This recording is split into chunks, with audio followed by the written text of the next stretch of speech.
بسم اللہ الرحمن الرحیم۔ السلام علیکم۔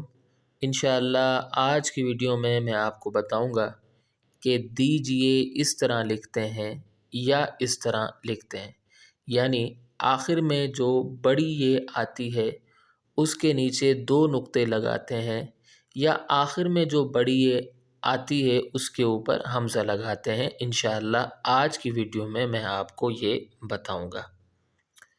دیکھیے ہمارے پاس ایک جملہ ہے، یہاں میں آپ کو جملے کے ذریعے سمجھاتا ہوں۔ جملہ ہے مجھے یہ کام کرنے دیجئے۔ دیکھیے اس طرح لکھا ہوا ہے تو یہ جملہ کیا ہے؟ غلط ہے، اس کو اس طرح نہیں لکھا جاتا۔ تو کس طرح لکھا جاتا ہے؟ اس کو لکھنے کا صحیح طریقہ یہ ہے کہ اس کو اس طرح لکھا جاتا ہے مجھے یہ کام کرنے دیجئے۔ یہ بالکل صحیح ہے، ٹھیک ہے؟ تو یعنی آخر میں جو یہ آتی ہے اس کے نیچے آپ کو دو نقطے لگانے پڑتے ہیں۔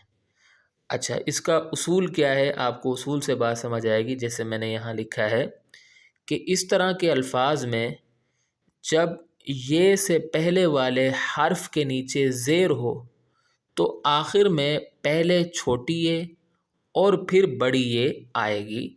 اس لیے کیجئے، لیجئے، بولیے، لکھیے، چاہیے کی جگہ کیجئے، لیجئے، بولیے، لکھیے، چاہیے آئے گا، ٹھیک ہے؟ یعنی جب آپ یہ دیکھیں گے کہ آخر میں جو یہ لکھا ہوا ہے، یعنی یہ جو یہ ہے، یہ سے پہلے اگر آپ اس کی آواز پر غور کریں تو ہم پڑھیں کیجئے، تو یہ سے پہلے جو جیم آ رہا ہے اس کے نیچے زیر لگ رہی ہے، تو اس لیے آخر میں دو یہ آ جائے گی۔ پہلے چھوٹی یہ جو آپ کو نقطے نظر آ رہے ہیں نیچے، یہ جو نقطے ہیں یہ چھوٹی یہ کے نقطے ہیں، اور آخر میں ہم کیا کریں گے؟ بڑی یہ لگا دیں گے۔ تو آپ یاد رکھیے کہ اس طرح کے الفاظ کو آپ اس طرح نہ لکھیں۔ میں نے اکثر بڑے بڑے اخبارات میں، رسالوں میں دیکھا ہے کہ ان الفاظ کو اس طرح لکھا جاتا ہے، جو کہ غلط ہے۔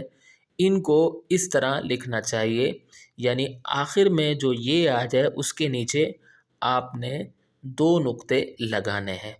تو میں امید کرتا ہوں کہ آپ کو یہ ویڈیو پسند آئی ہوگی۔ اگلی ویڈیو تک کے لیے مجھے اجازت دیں۔